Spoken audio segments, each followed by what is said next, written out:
यन्त्रं नो यन्त्रं तदपि च न जाने स्तुते महो न चाह्वानं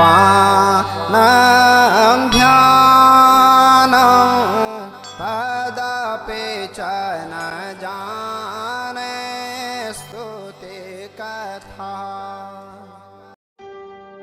तो दोस्तों, रुद्रनाथ के दर्शन के पश्चात अब हम मंडल के रास्ते हम उतर ही रहे थे कि एक जगह हमें और मिली, वह है माँ अनुसुईया की मंदिर। और अब हम चलेंगे आपको लेकर अनुसुईया देवी मंदिर, जो कि मंडल के रास्ते नीचे उतरते वक्त बीच में पड़ती है। यदि आप मंडल के रास्ते रुद्रनाथ भी आते हैं तो बीच में आपको अनुसुईया पड़ेगी। तो चलिए चलते हैं, आपको दर्शन कराते हैं, ले चलते हैं ग्राउंड जीरो पे। धन्यवाद।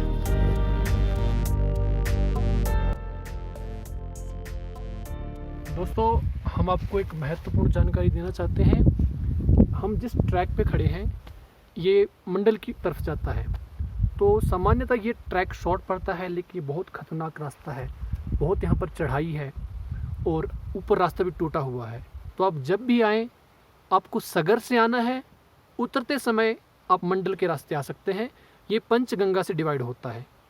पंचगंगा से जब आप ऊपर चढ़ेंगे, वहीं से मंडल के लिए रास्ता निकलता है। लेकिन यदि आप मंडल के रास्ते आएंगे तो बहुत मुश्किल है। यहाँ पे आपको कोई नहीं मिलेगा रास्ते में। ट्रैक लंबा है और बहुत बिल्कुल चढ़ाई है और टूटा है कई जगह से। तो आप इस बात को विशेष ध्यान में रखें। जब भी आएँ, सगर से आना है आपको, मंडल से बिल्कुल नहीं आना। धन्यवाद।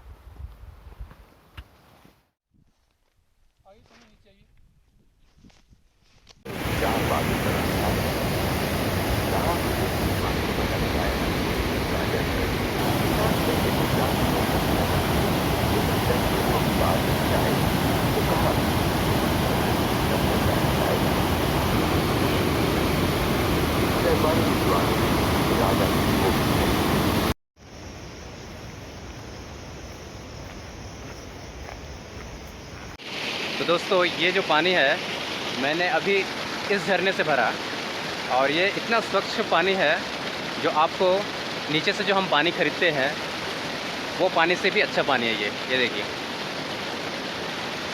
बिल्कुल स्वच्छ पानी। अब हम पहुंच चुके हैं बाबा अत्रि मुनि आश्रम। यहाँ से अनुसुईया 1.7 किलोमीटर। माँ अनुसुईया मूलतः शास्त्रों में अपनी पतिव्रता के लिए ही जानी जाती हैं। अत्रि मुनि की धर्मपत्नी अनुसुईया माँ थी, ऐसा कथन आता है। एक समय की बात है, त्रिदेवता ब्रह्मा विष्णु महेश माँ अनुसुईया के पास उनके पतिव्रता की परीक्षा लेने आते हैं एवं सेवा के लिए निर्देश करते हैं। लेकिन माँ अनुसुईया के पतिव्रता की इतनी शक्ति थी, जल छिड़कते मात्र से त्रिदेवता 3 शिशुओं में रूपांतरित हो जाते हैं, ऐसा शास्त्रों में कथन आता है। अब हम चलते हैं अत्रि मुनि आश्रम की ओर, और गंभीर आरण्य में है यह आश्रम। नमस्कार दोस्तों, अब हम बाबा अत्रि मुनि के आश्रम की तरफ जाने का प्रयास कर रहे थे। आप ये नदी देख सकते हैं, ये अभी टांगों लगाया हुआ है। ये नदी रास्ता बंद है। जब ये पानी कम होता है तब हम इस रास्ते से पहले तरफ जाके वहाँ जाके फिर एक नदी पार करके उसके बाद में सांगुल के सहारे इसको पकड़ के पहाड़ पर चढ़ के पेट के बल रेंग करके फिर हम गुफा के अंदर पहुँच सकते हैं। और आप देख सकते हैं ये शिला है, बहुत बड़ी शिला है। नीचे आश्रम है, छोटी सी कुटिया है। एक स्वामी जी यहाँ रहते हैं, वो अभी नहीं है। और अभी क्योंकि यहाँ पे जल स्तर बहुत बढ़ चुका है, इसलिए कोई भी व्यक्ति पल्ली तक नहीं जाता है, रास्ता बंद कर दिया है।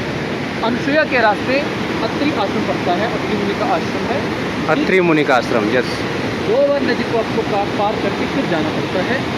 तो नदी का जल स्तर बढ़ा हुआ है जी। तो दोस्तों, आप लोगों ने सुना जैसे कि ये जो धारा है ये पार करके जाना पड़ता है, और अत्रि मुनि का आश्रम उस पार। काफ़ी ख़तरनाक है, खतरे से खाली नहीं है ये, क्योंकि अभी बारिश का मौसम है।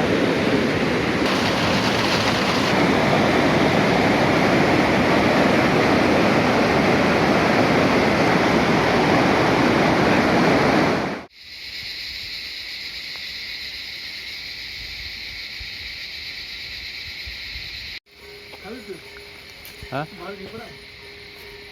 हाँ, एक आपको चाहिए बोल के रखा था। बाहर पड़ा, बाहर में अंदर है।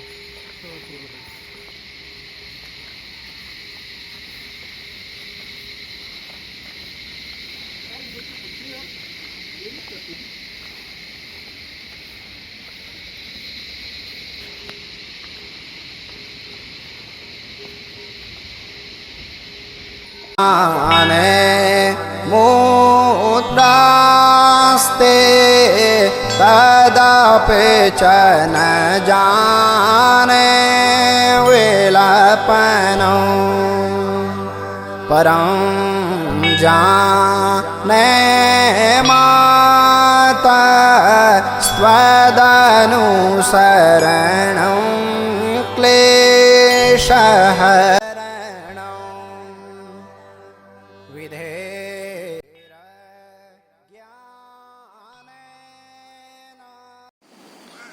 ये माता अनुसुईया टेम्पल है। जब हम रुद्रनाथ से आते हैं तो वहाँ से नीचे ये पड़ता है, आपको एक रात यहाँ स्टे करना पड़ता है। जंगल के बीच में ये छोटे से मात्र 15 रेस्ट हाउस बने हुए हैं, धर्मशालाएं हैं, और ये माता अनुसुईया टेम्पल है। इसके चारों तरफ पहाड़ है।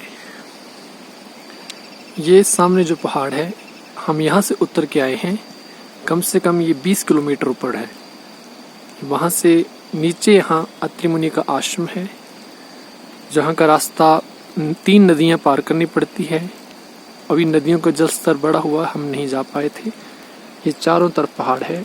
अब हमें यहाँ से 8 किलोमीटर नीचे मंडल गांव पहुँचना है, वहाँ से हमें कोई गाड़ी मिलेगी। ये बीच में बहुत ही सुंदर, जंगल के बीच में बहुत ही सुंदर दृश्य है। आप यदि कभी भी रुद्रनाथ की पद यात्रा पे आएँ तो आपको यहाँ रुकना ही पड़ेगा। एक रात जब आप वापस आते हैं या जाते हैं तो भी आपको एक रात यहाँ रुकना पड़ेगा, क्योंकि इसके आगे की यात्रा भी एक दिन में पूरी नहीं हो सकती है।